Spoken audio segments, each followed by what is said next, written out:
Hello my dear student और twelfth कृषि विज्ञान वाले विद्यार्थी हैं। उनके लिए जो है कुछ टॉपिक्स हैं जो हम लेंगे। रिकॉर्डेड वीडियो रहेंगी, निश्चिंत रहें आप। और यदि आप ट्वेल्थ में पढ़ रहे हैं और आपको लगता है कि सर हमारे लिए आप ऑनलाइन कोर्स अरेंज कीजिए या ऑनलाइन कोर्स आप पढ़ाइए, तो मैं वो भी कर दूंगा, बशर्ते आप मुझे बता दें। और मेरे नंबर पर जो नंबर डिस्प्ले हो रहा है उस पर ट्वेल्थ एग्री करके आप मैसेज करें ताकि मैं आपको जोड़ लूँ। ट्वेल्थ एग्री करके आप मुझे मैसेज करें भाई, व्हाट्सअप पर जो है आप मैसेज करें। किस पर? व्हाट्सअप पर। ध्यान रखें, आप मुझे मैसेज करें तो उसके अकॉर्डिंग जो है हम देख लेंगे भाई। ऑनलाइन कोर्स कहीं ना कहीं आपकी हेल्प करूँगा मैं। तो हम डायरेक्ट बुक से पढ़ेंगे। एक खासियत बताता हूँ मैं आपको, हम डायरेक्ट जो है बुक से ही पढ़ेंगे भाई, है ना। डायरेक्ट जो है हम ये जो पुस्तक है इसी से हम पढ़ेंगे, है ना। डायरेक्ट पुस्तक से, क्योंकि अब बुक से क्या है, बुक से एक अच्छी फीलिंग आती है। कैसी भाई? चलो हम ट्वेल्थ, क्योंकि देखो ट्वेल्थ के लिए अलग से नोट्स बनाए, ये आपकी बुक ही एक नोट्स है। ट्वेल्थ के विद्यार्थी यही बोलते हैं कि सर नोट्स नहीं, ये आपकी बुक ही नोट्स है भाई, है ना। तो इसको हम पढ़ेंगे। आज का जो पहला चैप्टर का बीज जो टॉपिक है, बीज के बारे में जो है हम चर्चाएं करेंगे। जहाँ जरूरत पड़ेगी वहाँ पर मैं बोर्ड ले लूँगा, ठीक है। चलिए भाई, बीज टॉपिक पढ़ेंगे, है ना। देखो बीज क्या है, सबसे पहला क्वेश्चन तो यही बनता है आपके ट्वेल्थ में कि बीज क्या है। तो देखिए, फलोत्पादन में बीज का सर्वोपरि स्थान है। फसल उत्पादन में सफलता मुख्य रूप से गुणवत्ता युक्त बीजों के प्रयोग पर निर्भर करती है। कृषि उत्पादन में अन्य आदानों जैसे सिंचाई, खाद, शाकनाशी, कवकनाशी, कीटनाशी इत्यादि की सफलता भी बीज की गुणवत्ता और उच्च क्षमता पर आधारित है। सिंपल, ये डेफिनेशन नहीं है अभी, है ना। डेफिनेशन अभी इसकी परफेक्ट वे में आई नहीं है। शाकनाशी, कवकनाशी, कीटनाशी इत्यादि की सफलता भी बीज की गुणवत्ता और उच्च क्षमता पर आधारित है। यदि बीज की स्थिति संदिग्ध है तो अन्य आदानों का कोई महत्व नहीं रह जाता, क्योंकि बीज सही और विश्वसनीय नहीं होगा तो फसल उत्पादन के अन्य सभी प्रयास विफल हो जाते हैं। अतः अधिक उपज लेने के लिए उत्तम किस्म के बीजों का प्रयोग आवश्यक है। अभी देश के किसानों को, ये देखो अभी पूरा जितनी भी हमने पढ़ी वो बीज के बारे में पढ़ी। यहाँ से आपके ट्वेल्थ में कुछ नहीं बनेगा। अब ट्वेल्थ में आपके जेट में भी बन सकता है। जेट में ये यहाँ से एक अच्छा क्वेश्चन बन सकता है भाई। आपके जो जेट है, आपके ट्वेल्थ है, उसमें ये क्वेश्चन अच्छा बन सकता है कि अभी देश के किसानों को 12% उन्नत बीज ही उपलब्ध हो पा रहे हैं। Very important. 8 लाइन, अभी तक 8 लाइन ही आपकी जेट के पॉइंट ऑफ व्यू से मिली है। और वो पहली लाइन क्या है भाई? फर्स्ट, मैंने कहा है बीज। बीज बीज में जो है पहले फर्स्ट लाइन क्या मिली है भाई कि 12% बीज ही, यानी कि उत्तम बीज, वो भी किस प्रकार के? 12% उत्तम बीज ही किसानों को उपलब्ध उपलब्ध हो रहे हैं। देखो इसी प्रकार से थोड़ा सा पढ़ेंगे, क्योंकि बुक के बिना ट्वेल्थ नहीं पढ़ाई जा सकती है ना, ये ध्यान रखना। तो उसके आधार पर ही हम पढ़ेंगे। तो 8 लाइन यहाँ से निकल के आती है। यहाँ से क्वेश्चन बन सकता है कि भाई किसानों को कितने प्रतिशत उत्तम बीज ही उपलब्ध होता है? 12%। जेट में भी अच्छा क्वेश्चन बन सकता है। चलिए भाई आगे देखते हैं, आगे क्या दे रहा है। ये यहाँ तक हो रही, इसलिए गुणवत्ता युक्त बीजों के उत्पादन और वितरण को बढ़ाने के लिए आवश्यक है। तो यहाँ तक कुछ नहीं कहा है बीज के बारे में, कहा है कि भाई वह बीज है और बीज अच्छा लो। इसके अलावा जो भी आपकी सिंचाई है, खाद है, उन सब में ज़रूरी है बीज। भाई सिंचाई और खाद क्यों, कब दोगे? जब बीज बोओगे तभी तो आप इन चीज़ों का यूज करोगे। मतलब बीज के बिना सब कुछ निरर्थक है। बीज ही सर्वोपरि है भाई, बीज का स्थान ही सर्वोपरि है। अब बीज ही नहीं है आपके पास तो आप क्या तो लगाओगे, क्या खाद दोगे और क्यों दोगे? समझ रहे हो? तो इसीलिए कहा गया भी बीज सर्वोपरि है। यहाँ तक कोई दिक्कत नहीं है, यहाँ से कुछ भी मैटर आपका नहीं बनेगा। चलिए अब देखते हैं, ये यहाँ से बन सकता है। यहाँ आपके क्वेश्चन अच्छा बनेगा कि बीज की परिभाषा आपसे पूछी जा सकती है। क्या पूछी जा सकती है भाई? बीज की परिभाषा आपसे पूछी जा सकती है, ठीक है। चलिए, बीज की परिभाषा क्या है, ये थोड़ा सा कुछ ना कुछ प्रॉब्लम आ ही रही है, चलो कोई दिक्कत नहीं है, यहाँ तक आपको दिखाई दे रहा है, कोई दिक्कत नहीं। बीज की परिभाषा क्या है? दाना, बीज की परिभाषा है दाना, फल, पत्ती, जड़ अथवा तने का वह वाद जो अपने समान रूप में रूप के स्वस्थ पौधे को जन्म देता है, बीज कहलाता है। Very important. यानी कि ये आपकी परिभाषा बनती है। आपसे क्वेश्चन आएगा 8 नंबर में कि बीज की परिभाषा लिखिए, तो दाना, फल, पत्ती मतलब पौधे का कोई सा ही भाग जो स्वयं के जैसा प्लांट बना पा रहा है, दाना, फल, पत्ती, जड़ तथा अथवा तने का वह भाग जो अपने स्व समान रूप के स्वस्थ पौधे को जन्म देता है, वो बीज कहलाता है। और वेरी वेरी वेरी इंपॉर्टेंट कि तकनीकी दृष्टि से पुष्प के परिपक्व बीजांड को बीज कहते हैं। ये भी आपको लिखना है कि टेक्निकल रूप में हम क्या कहते हैं, जो आपका परिपक्व बीजांड है उसको हम बीज कहते हैं। यानी कि मैं कहना चाहूँ तो मैं कह सकता हूँ आपसे, यहाँ आपका एक क्वेश्चन बनता है 8 नंबर का, बीज की परिभाषा लिखिए।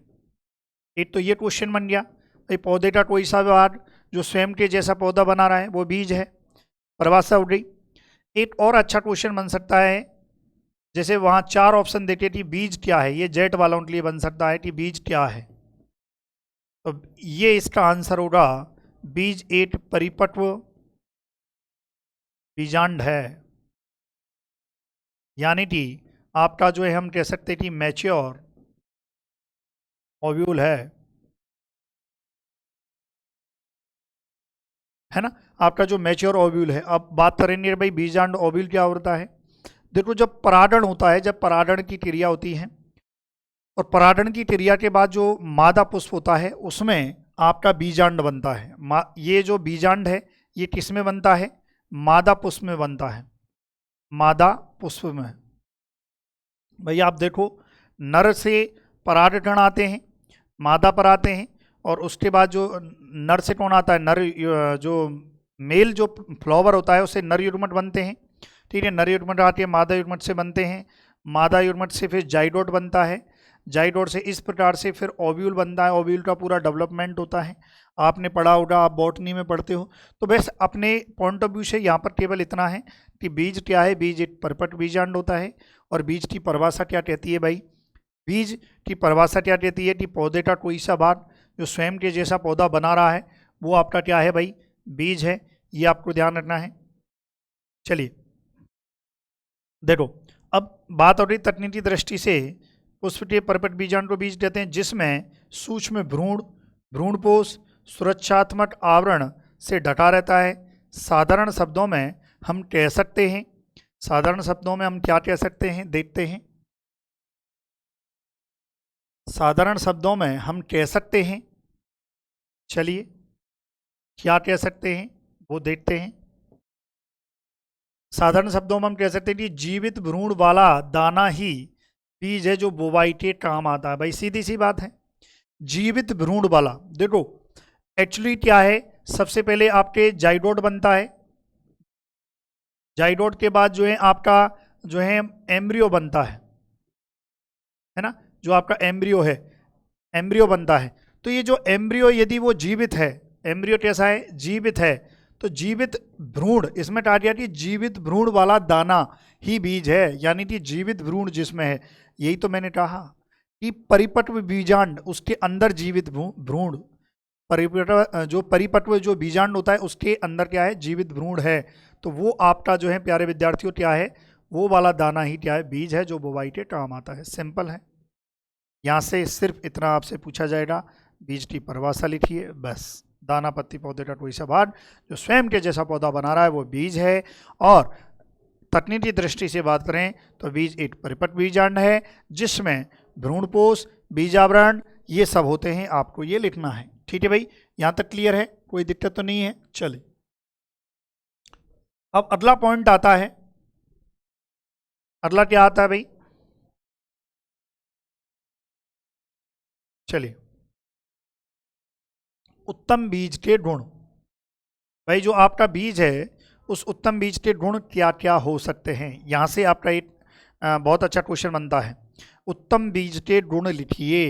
देखो पहला क्वेश्चन क्या बनता है, समझिए चीज़ों को, आप थोड़ा सा आराम से पढ़ेंगे, अपने को कोई ऐसी जल्दी नहीं है, धैर्यपूर्वक पढ़ेंगे जो है। इसमें हम देखें जैसे कि अगला पॉइंट क्या बनता है, उत्तम बीज के गुण लिखिए। अब देखो इसमें हो सकता है उत्तम बीज के गुण यदि 1 नंबर में आ रहा है तो आपको हो सकता है केवल नाम लिखने को आए, तो जैसा क्वेश्चन एग्जामिनर देता है उसके अकॉर्डिंग। अब इसमें उत्तम बीज के गुण लिखिए, अब लिखिए में मैं कह दूं कि नाम लिखिए तो आपको केवल नाम लिखना है, और मैं कहूं कि उत्तम बीज के गुणों को, ऐसे अगर क्वेश्चन बन जाता है गुणों को समझाइए, तो आपको क्या करना है, समझाना है अच्छे से। समझाएंगे कैसे वो हम देखते हैं, चलिए भाई देख लेते हैं किस प्रकार से जो है हम समझाएंगे। देखो वह किस्म जो स्थानीय किस्म के मुकाबले 10 से 15% अधिक उपज देती है एवं विभिन्न प्रकार की जलवायु मिट्टी के प्रति अनुकूल हो तथा निश्चित समय पर परिपक्व अवस्था में पहुंचती हो, उन्नत किस्म कहलाती है। देखो कितना बढ़िया है, आपसे ये भी क्वेश्चन यहाँ से भी अच्छा बन सकता है, एग्जामिनर बनाना चाहेगा कि उत्तम किस्म क्या होती है। देखो एग्जामिनर ऐसे क्वेश्चन बनाता है, अब आपके दे दिया उन्नत किस्म क्या होती है समझाइए, या उन्नत किस्म को परिभाषित कीजिए, तब आप क्या कहोगे भाई उन्नत किस्म क्या है, जो आपकी नॉर्मल जो किस्म होती है। उन्नत किस्म क्या है, आपकी नॉर्मल है, जिसका उत्पादन भी इतना ज़्यादा अच्छा नहीं है, कुछ भी उसका ज़्यादा अच्छा नहीं है, उससे यदि 10 से 15% उत्पादन अधिक हो, ठीक है, ये बात हो रही। दूसरा, अब हो सकता है जो आपका नॉर्मल बीज है वो विपरीत जो परिस्थितियों में, जो जलवायु की विपरीत परिस्थितियां उसमें सर्वाइव ना कर सके, उसमें जीवित ना रह सके, लेकिन जो आपका उन्नत किस्म है का जो बीज है, उन्नत किस्म जो रहती है वो आपकी कैसी होना चाहिए, जलवायु व मिट्टी के प्रति अनुकूल होनी चाहिए तथा निश्चित समय पर परिपक्व अवस्था में पहुंचनी चाहिए। ऐसे नहीं कि भैया परिपक्व अवस्था जो है कोई 2 साल लगा रहे हैं परिपक्व, नहीं, एक निश्चित टाइम पीरियड में परिपक्व होनी चाहिए, तब आप समझ सकते हो कि उन्नत किस्म है। तो ध्यान रखना है उन्नत किस्म क्या होती है, वह किस्म जो स्थानीय किस्म के मुकाबले 10 से 15% अधिक उपज देती है एवं विभिन्न प्रकार की जलवायु व मिट्टी के प्रति अनुकूल हो तथा निश्चित समय पर परिपक्व अवस्था में पहुंचती हो। मतलब आपको सब कुछ अच्छा लिखना है। आपसे क्वेश्चन आ सकता है, ये क्वेश्चन भी मैं लिख देता हूं, यहां पर 3 क्वेश्चन लिख दिए मैंने। चौथा क्वेश्चन और क्या बनेगा, देखो जो आपके 12th में जो जो क्वेश्चन बन सकते हैं मैं गारंटी देता हूं इससे बाहर नहीं बनेगा, है ना। उन्नत किस्म की परिभाषा लिखिए, बस ये लो, ये आपका जो है। यदि आप चाहते हो कि सर ऑनलाइन कोर्स लाइए तो आप मुझे कमेंट कर दें, व्हाट्सएप पे मैसेज कर दें, मैं आपके लिए ऑनलाइन कोर्स बेहतरीन वाला, मतलब एक एक टॉपिक को समझाते हुए इस प्रकार से क्वेश्चंस बनाते हुए आपके लिए मैं बेहतरीन ऑनलाइन कोर्स ला सकता हूँ, बशर्ते स्टूडेंट एग्री होने चाहिए। ठीक है भाई, चलिए ये हो गया। अब देखते हैं उन्नत किस्म का, ये क्वेश्चन रेडी है। उन्नत किस्म की परिभाषा की बात हो रही कि भाई 10 से 15% क्या होना चाहिए, अच्छा होना चाहिए, उपज अधिक होनी चाहिए, वातावरण की जो विपरीत परिस्थितियां उसमें सर्वाइव करने वाला होना चाहिए, और कम समय में, यानी कि जो सटीक समय है उस पर उसका जो हार्वेस्ट होना चाहिए, यानी कि परिपक्व वो सही समय पर हो जाना चाहिए। ठीक है, चलिए यहाँ तक क्लियर है। अभी उन्नत बीज के गुण लिखिए, ये अभी बाकी है। चलिए भाई उन्नत बीज के क्या क्या गुण हैं उनको हम लिख लेते हैं पहले। देखो उन्नत बीज के गुण, पहले हम उन्नत बीज के सभी गुणों को लिखेंगे, फिर उसके बाद समझेंगे। आनुवांशिक शुद्धता, भौतिक शुद्धता, इन गुणों को हम लिखते हैं। चलिए भाई पहले उन्नत बीज के गुण, उन्नत बीज के गुण पहला क्या क्या है भाई, आनुवांशिक शुद्धता। देखो 12th में थोड़ी बहुत फेंटोलॉजी भी चल जाती है, यदि आपको पता है कि आनुवांशिक शुद्धता क्या होती है, किस प्रकार से होती है, यदि आपने थोड़ा बहुत भी समझा है ना, तो फेंटोलॉजी आप फेंट के आ जाओगे तो भी चल जाती है। है ना। ऐसी फेंटोलॉजी जो इसके अंदर ट्रेट से अंदर हो। जरूरी नहीं है कि आप 12th की भाषा शैली लिखो, आप खुद की भी भाषा शैली ले सकते हो, लेकिन समझाना, जो पूछना चाह रहा है उसका अर्थ निकलना चाहिए। आनुवांशिक शुद्धता, दूसरा होता है भौतिक शुद्धता। अब बहुत से विद्यार्थी जो रहते हैं उनको यही नहीं पता होता है, भाई शेयर कर देना, आपके जो भी साथी गण हैं उनको शेयर कर देना। अब बहुत से विद्यार्थियों को यही नहीं पता होता है उन्नत बीज के गुण क्या होते हैं। पहले उन्नत बीज के पहले गुणों की आउटलाइन पता होनी चाहिए।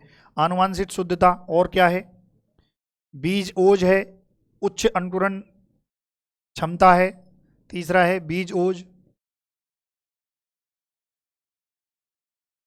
चौथा है उच्च अंकुरण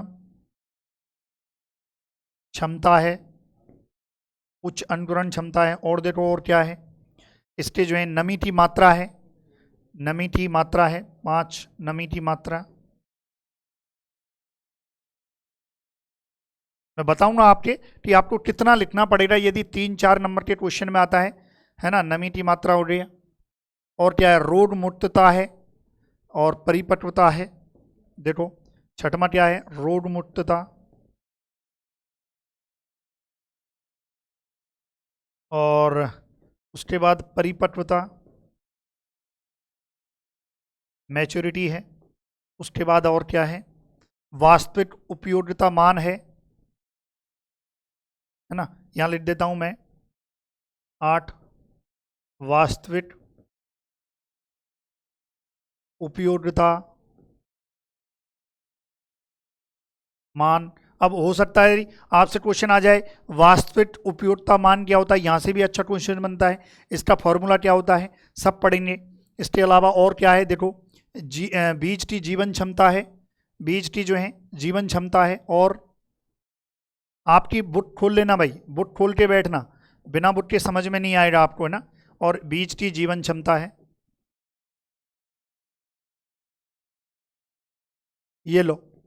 अब ये, अब जब आप तैयारी कर रहे हो, आप 12th पढ़ रहे हो, अब एग्जामिनर ने पूछिया साहब उन्नत बीज के गुण लिखिए, 1 नंबर कोई भी 2 गुण लिखिए, या उन्नत बीज के गुणों को लिखिए। हो सकता है 2 नंबर में आ जाए, 2 नंबर में आ जाए तो भाई आपको ये तो पता होना चाहिए कि उन्नत बीज के गुण क्या है। आनुवांशिक शुद्धता, आनुवांशिक रूप से शुद्ध होना चाहिए, भौतिक रूप से शुद्ध होना चाहिए, बीज ओजता होनी चाहिए, उच्च अंकुरण क्षमता होनी चाहिए, नमी की मात्रा 8 फिट्स होनी चाहिए, रोगों से बीज का जो है उत्तम बीज वही होगा जो रोग से मुक्त होगा, उत्तम बीज वही होगा जो समय पर परिपक्व होगा, उत्तम बीज वही होगा जिसकी वास्तविक उपयोगिता मान जो अनुशंसा की गई है, कितनी की गई है कि भैया बीज का वास्तविक मान 75% से कम नहीं होना चाहिए, तो वो बीज उत्तम होगा। 75% से कम हुई तो बीज जो है आपका उत्तम नहीं है।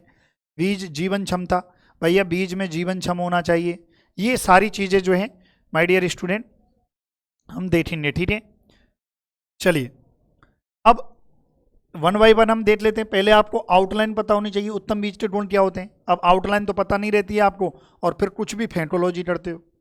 फेंटोलॉजी पहले आप आउटलाइन करो, ये देखो आनुवांशिक शुद्धता लिख दी, भौतिक शुद्धता लिख दी, बीज वो कुछ भी लिखो, लेकिन ये आउटलाइन लिखो पहले, इसके अंदर आप फेंटोलॉजी कर दो, कोई प्रॉब्लम नहीं है। यदि इसके अंदर नहीं पता है तो आप फेंटोलॉजी कर सकते हो, क्योंकि 12th में आपको भी पता है 12th में लिखना पड़ता है ना।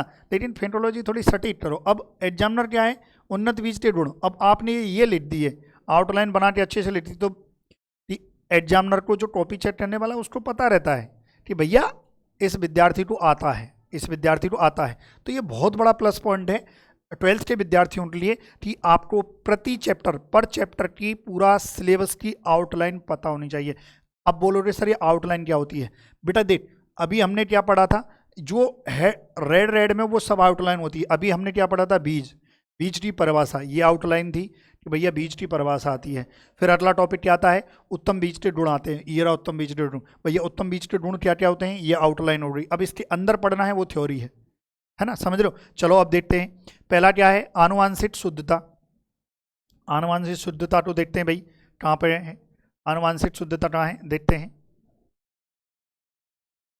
आई होप सो आपको दिखाई दे रहा होगा अच्छे से, है ना।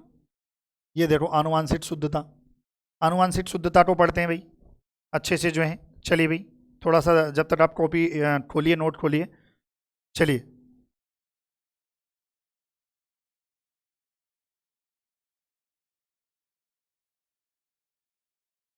ठीक है, बढ़िया तरह से दिखाई दे रहा है, कोई दिक्कत नहीं है भाई। बुट से हम इसलिए पढ़ रहे हैं डायरेक्ट, ताकि आप भी बुट से अच्छे से अंडरलाइन कर सको, है ना। बाकी नोट्स में भी ये लिख के और पूरा कर सकता था, लेकिन नहीं, बुट से जो मज़ा पढ़ने में आता है वो नोट्सों से इतना नहीं आता है। चलिए भाई, अब देखते हैं आनुवांशिक शुद्धता। आनुवांशिक शुद्धता आपने देखा, उत्तम बीज का मुख्य लक्षण उसकी आनुवांशिक शुद्धता होती है। अतः शुद्ध एवं प्रमाणित बीज में अपनी किस्म के अनुरूप आकार, प्रकार, रंग, रूप, वजन के सभी लक्षण पाए जाने चाहिए। बीज आकार, रंग में एक समान और चमकीले होने चाहिए। देखो, आनुवांशिक शुद्धता का तात्पर्य ये है कि भैया आपने जो बीज लिया है उसका जो बीज है वो आकार, प्रकार, रूप में समान होना चाहिए। दूसरा, यदि आकार और प्रकार और रूप में अगर डिफरेंट है, इसका मतलब वो किसी और किस्म का बीज हो सकता है। समझ रहे हो? आनुवांशिक शुद्धता का मतलब है कि भैया आपके पास सोचो गेहूं है, और गेहूं की आप बोना चाहते हो, क्या बोना चाहते हो? सोनालिका किस्म, गेहूं की सोनालिका किस्म। लेकिन अब सोनालिका किस्म आप बोना चाहते हो, अब आपने देखा कि जो है लोट वन, एक किस्म होती है लोट वन किस्म। इस लोट वन किस्म के इसमें बीज मिल गए, लोट वन किस्म के क्या है, इसमें सोनालिका किस्म में बीज मिल गए, तो आकार, रंग, रूप में थोड़ा बहुत तो अंतर देखने को मिलेगा ना, और कहीं ना कहीं फिर फसल पे भी फर्क प्रभाव पड़ता है। तो कुल मिला के बीज हमें आनुवांशिक रूप से शुद्ध होना चाहिए भाई, सीधी सी बात है। आनुवांशिक रूप से शुद्धता का मतलब है आकार, रंग, रूप और उसमें परफेक्ट वे में होना चाहिए, वही आपका आनुवांशिक शुद्धता होती है। ये ध्यान रखना है। ये देखो लिखा हुआ है, रंग, रूप, वजन में सभी लक्षण समान होने चाहिए, ये ध्यान रखना। तो ये आपकी आनुवांशिक शुद्धता है। फिर आ जाइए आपकी भौतिक शुद्धता। भौतिक शुद्धता क्या होती है?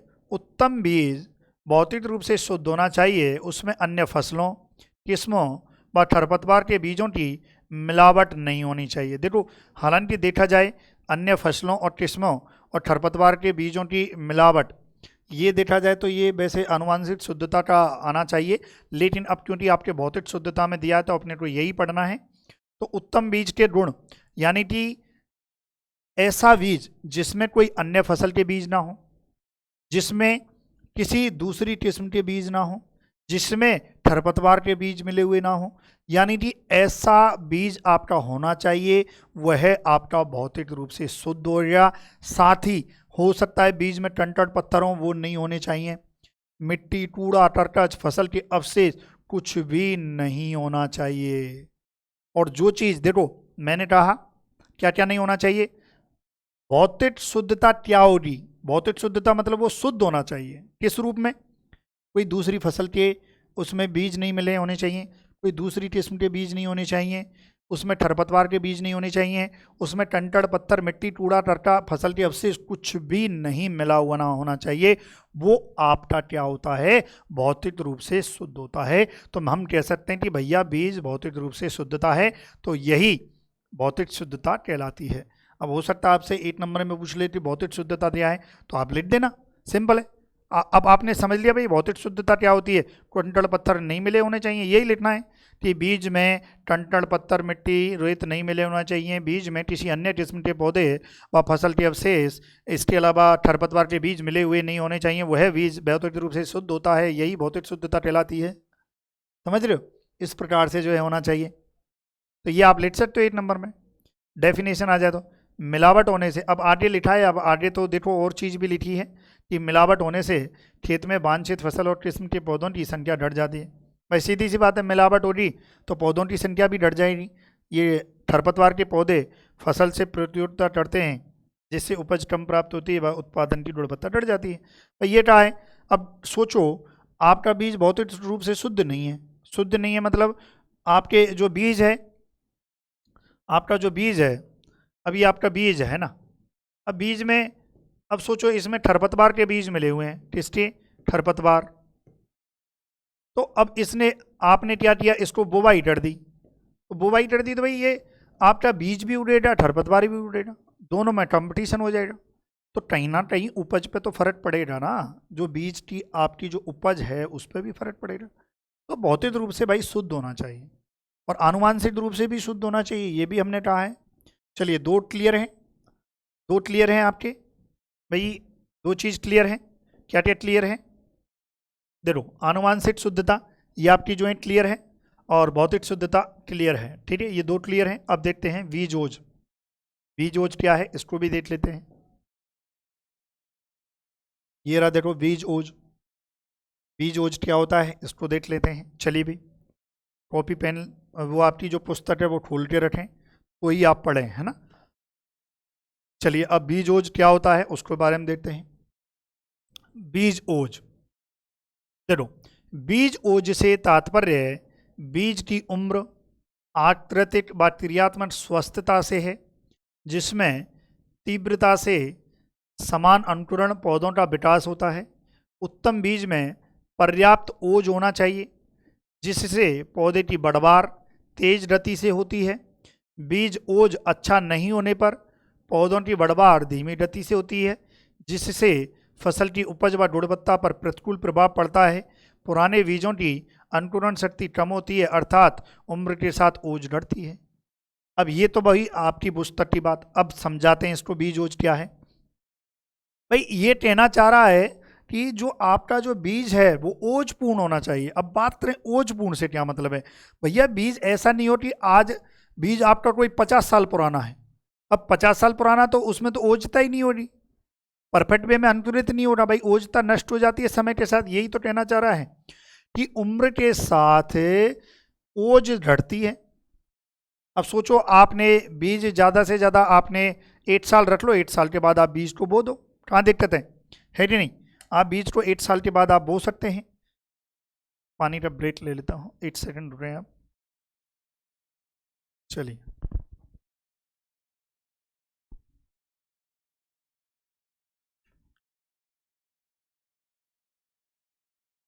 क्या कहना चाह रहा है देखो। हाँ सब, चलिए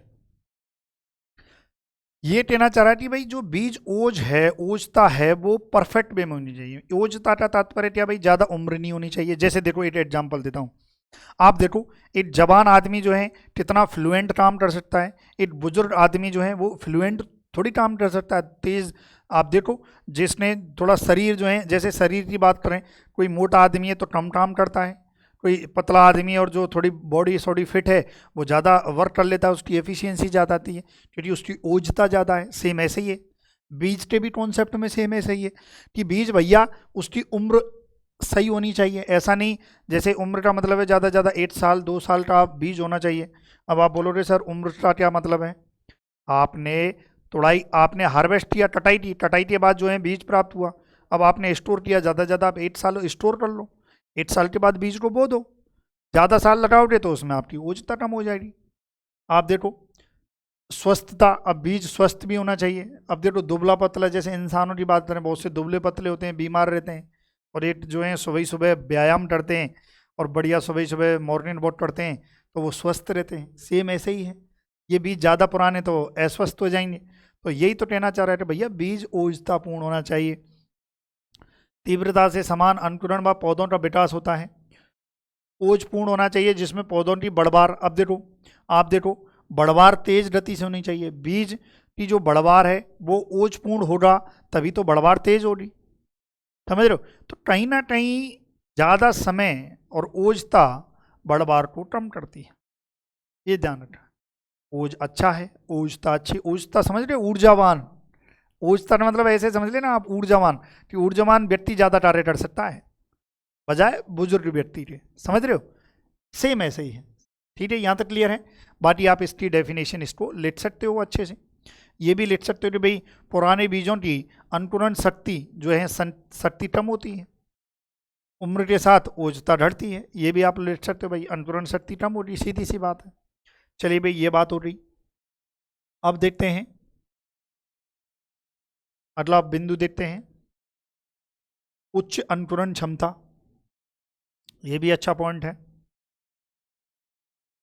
अब देखो उत्तम बीज भैया वही तो होगा जिसकी अंकुरण क्षमता ज्यादा होगी। अब पता चला आपने 100 बीज बोए, अब 100 बीज में से 50 बीज ही अंकुरित हुए, क्या कोई उत्तम बीज है क्या? नहीं है भाई, कोई महत्व ही नहीं है उस बीज का, उसका कोई महत्व ही नहीं है, समझ रहे हो? तो उत्तम बीज तो भैया वही होगा जिसकी उच्च अंकुरण क्षमता होगी, और उच्च अंकुरण क्षमता इसी के रेफरेंस में एक न्यूनतम क्षमता भी दी जाती है कि भैया गेहूं में 85% न्यूनतम अंकुरण क्षमता होनी चाहिए, यदि 85 से कम है तो वो उत्तम बीज नहीं है, सीधी सी बात है, ठीक है? तो ध्यान रखें, उच्च अंकुरण क्षमता होनी चाहिए, है ना, तभी तो बीज है, नहीं तो क्या महत्व है ना? अब देखो क्या लिखा है, अंकुरण क्षमता का खेत में उगे पौधों की संख्या फसल की उपज से सीधा संबंध, सीधी सी बात है भाई। अरे अंकुरण क्षमता से संबंध है कि नहीं है? एक तरफ तो 50% पौधे उड़ रहे हैं, एक तरफ जो है 90% पौधे उड़ रहे हैं, तो उपज तो 90% की ज़्यादा हो रही ना। तो सेम यही तो कहना चाह रहा भैया, अंकुरण क्षमता ज़्यादा हो रही, वो अंकुरित ज़्यादा होंगे तो उपज भी ज़्यादा हो रही है ना। बीज की सही मात्रा उसकी अंकुरण प्रतिशत के आधार पर तय होती है। अब बीज कितना डालना है, अब देखो आप सभी में बीज दर पढ़ते हो, कभी धान की बीज दर पढ़ते हो, गेहूं की बीज दर पढ़ते हो, चना की बीज दर पढ़ते हो, तो भैया वो बीज दर का आधार क्या होता है कि भैया कितने प्रतिशत इसमें अंकुरण प्रतिशत है, उसके आधार पर बीज डाल दो। आपको लगता है कि भैया ये जो बीज है थोड़ा अंकुरण प्रतिशत इसका कम है तो ज़्यादा बीज डाल दो, यदि अंकुरण प्रतिशत ठीक है तो जो अनुशंसा की जाती है उतना बीज डाल दो, समझ रहे हो? यही कहना चाह रहा है कि उसकी अंकुरण प्रतिशत के आधार पर तय होती है। इसलिए अंकुरण क्षमता की जानकारी करके ही बीजों की बुवाई करनी चाहिए, है ना। बुवाई आप करो तो अब अंकुरण क्षमता चेक कर लो भैया, पता चला क्योंकि आजकल मार्केट में फ्रॉड हो रहा है, फ्रॉड हो रहा है। अब आपको बीज दे दिया, अब बीज दे दिया, खुला बीज है, अब आप पहले अंकुरण क्षमता याद करो।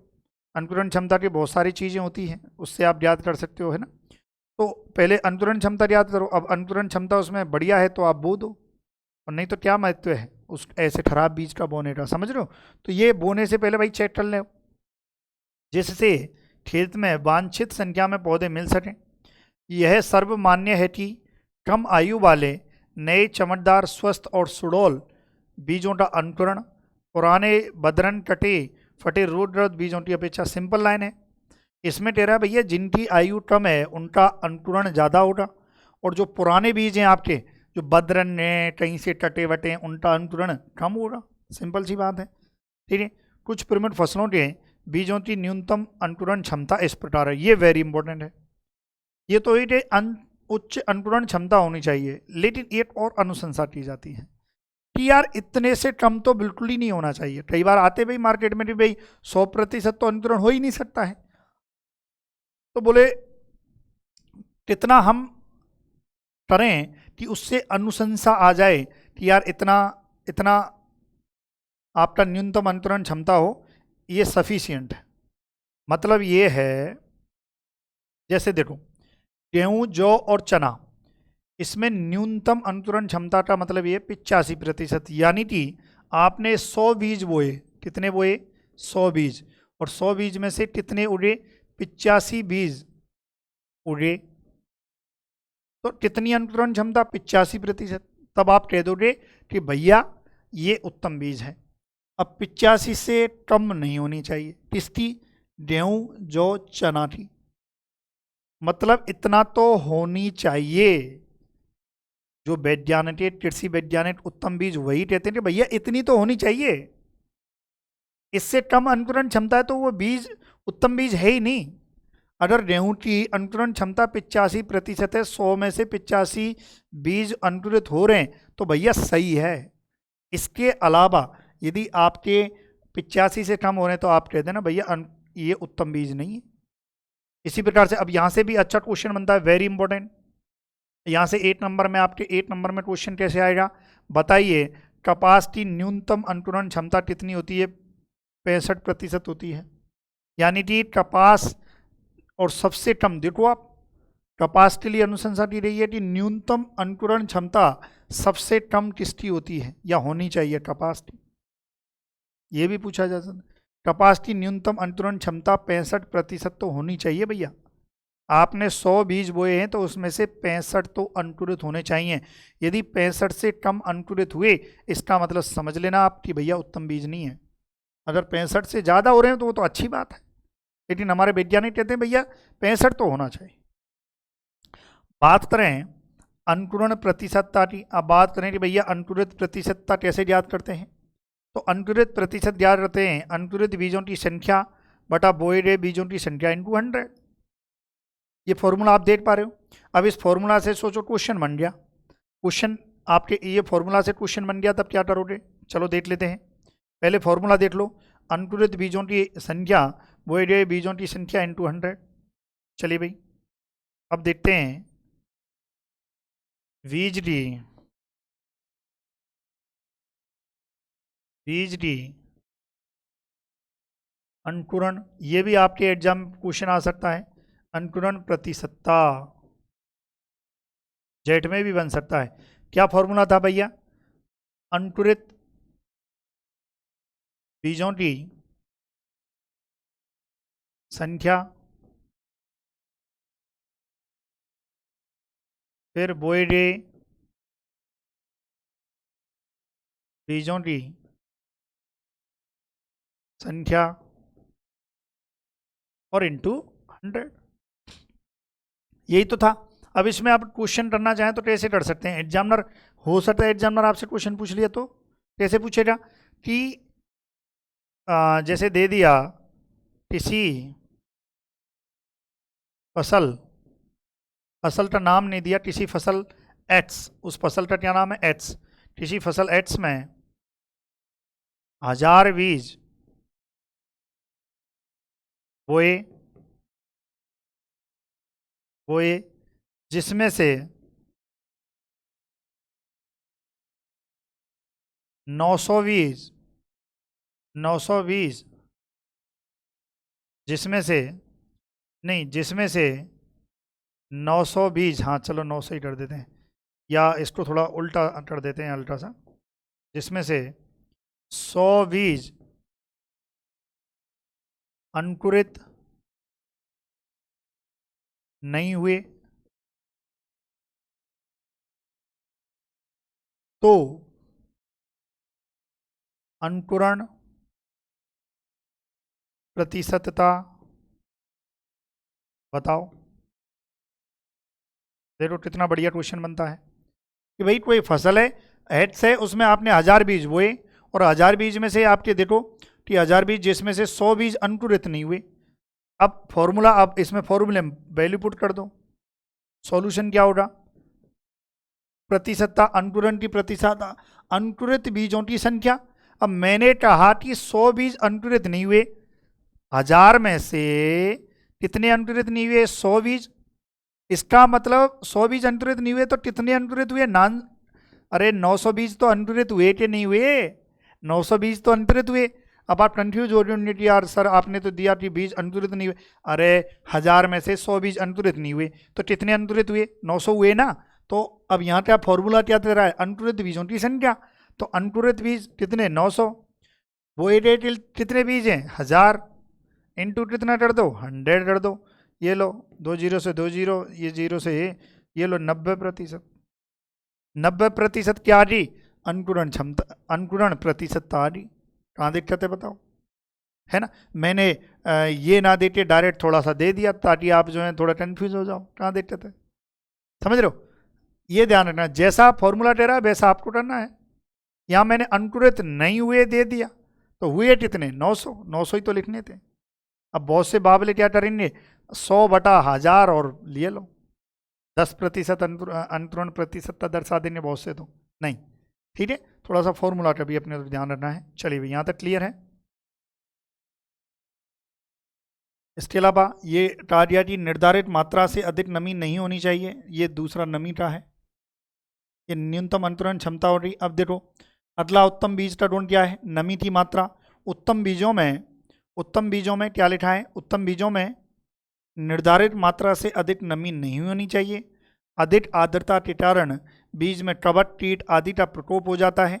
देखो ज़्यादा अगर बीज में नमी रहेगी तो भैया कवक आपके बीमारी लग जाएंगी, आपके टीट लग जाएंगे। इसलिए नमी ध्यान रखना है कि भैया इतना तो नमी रखनी है, अनुशंसा जितनी की रही है मैं बताता हूँ कितनी, जिससे अंकुरण क्षमता कम हो जाती है तथा बीज ओज पर विपरीत प्रभाव पड़ता है। अनाज के बीजों में भंडारण के समय 12% से नमी अधिक नहीं होनी चाहिए, वेरी इंपॉर्टेंट। इसमें कहना चाह रहा है वो मैं बता देता हूँ भाई, क्या कहना चाह रहा है वो देखते हैं। यानी कि नमी की मात्रा कहना चाह रहा है, नमी की मात्रा मतलब आपने जो बीज लिया है, आप जब बीज आपने क्या किया, आपने कोई फसल बोई, फसल की क्या करी, बुवाई करी, बुवाई के बाद आपने क्या किया, फसल की जो है कटाई करी, कटाई के बाद जो है क्या प्राप्त हुआ, बीज प्राप्त हुआ, और बीज को फिर आपने क्या किया, भंडारण किया। अब इस भंडारण करते समय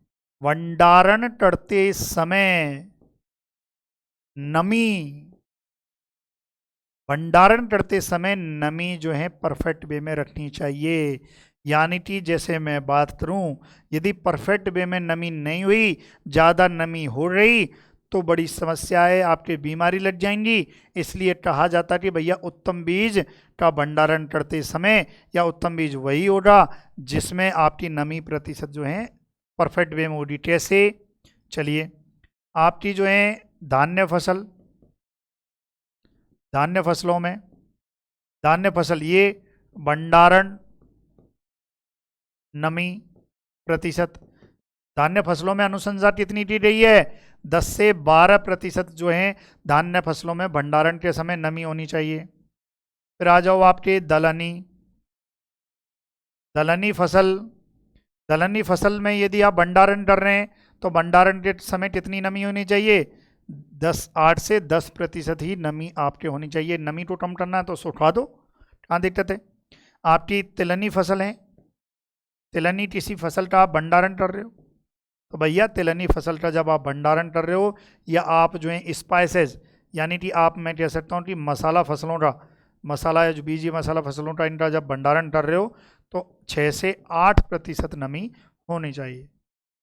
यानी कि कहा गया है कि भैया नमी का प्रतिशत परफेक्ट वे में होना चाहिए भंडारण करते समय। आप देखो कभी मूंगफली का भंडारण किया है, मूंगफली का देखो, मूंगफली में आपके कड़वाहट आ जाती है।